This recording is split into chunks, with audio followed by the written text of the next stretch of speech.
얼마 전에 여당 의원 중에 한 분이 네. 언론 인터뷰를 하면서 지지율이 왜 빠지는 것 같아요?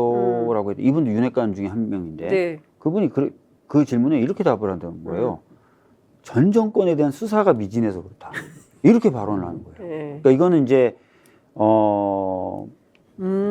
뭔가 이제 신호탄이네요. 예, 뭔가 그 수사 같은 걸 통해서 지지율 반등을 꾀해야 된다고 생각하는 사람들이 실제로 존재하고 심지어 그걸 언론에서 나와서 얘기까지 하는 사람이 있다. 그런 사람이 특히 윤핵관이라고 불리는 핵심 인물이다. 그러면 이거는 너무 좀 정치적인 의도가 보이는 수사 아닙니까? 그럼 사실상 지금 전직 국정원장, 통일부 장관들을 넘어서서 문재인 대통령까지도 수사할 가능성이 배제하기 어렵다. 그것까지는 모르겠고요. 그건 아직 모르지만 그렇지만 하여튼 어쨌든 전 정권을 향한 그 전 정권 인사들에 대한 수사는 강도 높은 수사가 진행될 수 있을 것 같다. 진행될 수 있을 것 같아요. 그리고 그렇습니다. 예. 근데 이런 경우에 막 먼지털이식 수사를 해서 뭐라도 하나 걸리면 막 그거 봐라 이게 전 정권이 잘못했다 이런 공격을 예전에 우리 많이 봤잖아요. 근데 국민들은 그런 방법을 다 알고 있고 그런다고 해서 지지율이 올라갈까요?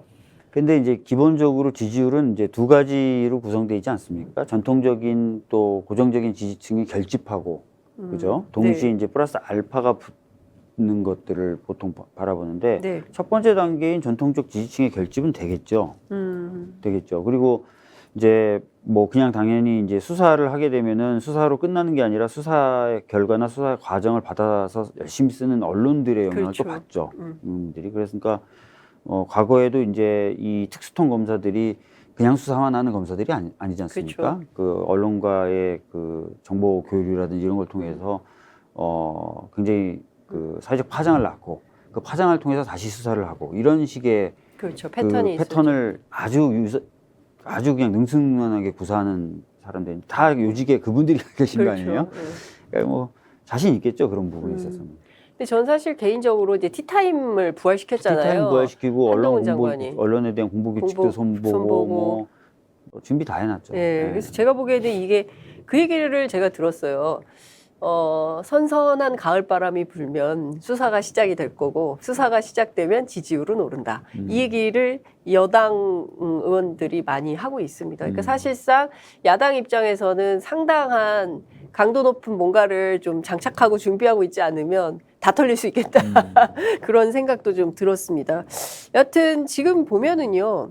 한동훈 법무부 장관 얘기를 안 할 수가 없을 것 같아요. 네. 그러니까 언론 보도에 따르면 한동훈 장관이 이제 이번 사면도 사실은 결정을 한 것처럼 보도가 되고 있습니다. 그러니까 무슨 얘기냐면 그 정치인 사면에 대해서 반대했다는 거잖아요. 그래서 김경수 지사도 그리고 그 이명박 전 대통령에 대한 사면도 안 된 거다. 이제 이런 언론 보도가 나오는데요.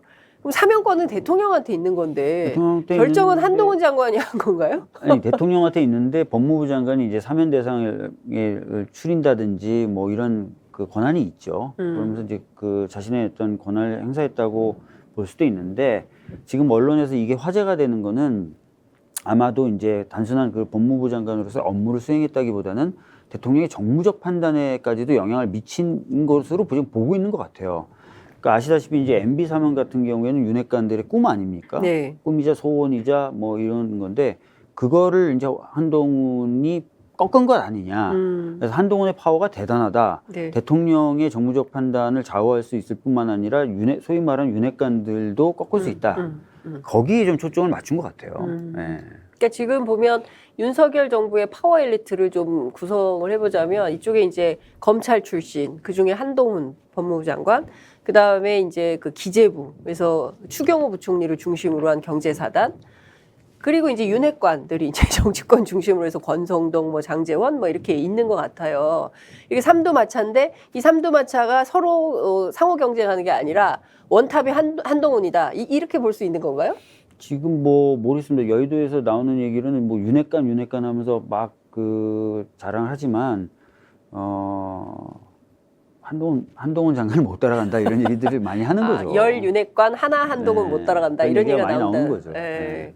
근데 지금 그리고 윤핵관이라고 불리는 분들 중에도 한두 명 정도만 진짜 백이고 나머지는 이제 호소인 뭐 실제로는 뭐 거의 영향력이 없는, 없는, 뭐 그런 것 아니겠느냐라고 보고 있는 거죠. 그러니까 사실상 검찰이 다 한다 이렇게 봐야 됩니까? 그럼 검찰 출신들이 다 한다. 지금 뭐 대부분의 요직에 가 있잖아요. 네. 근데 이 요직이라는 게 뭐 갖고 있는 어떤 실질적인 파워라는 측면인데 그 정보의 길목에 다 배치가 돼 있어요. 그러니까 금감원, 금융거래 정보, 네. 자료제출 요구권이나 이런 게 있어서 사실상 영장 없이 다 들여다볼 수 있는 네. 국정원 기조실장, 뭐 국내 정보는 한정됐다고 하지만 뭐 여전히 국외 정보나 이런 것들은 대북 네. 정보 다 가지고 있죠. 그 다음에 이제 검찰 범죄정보 수집하죠. 네. 법무부 장관 인사정보. 인혁처의 경우에도 인사정보로 관리하고 있는 인재 풀이 그러니까 공무원들만 보는 게 아니에요. 공무원이 될 법한 사람들도 하거든요. 인혁처가 운영하는 홈페이지 보면 30여만 명을 관리한다고 자랑스럽게 써놨는데 30여만 명이요? 네, 그거보다 더 많은 숫자를 이제 법무부에서 아마 관리하겠어요. 그 다 한동훈 장관 휘하에 있는 거 아닙니까? 그러니까 그 데이터들을 이제 관리하는 거죠.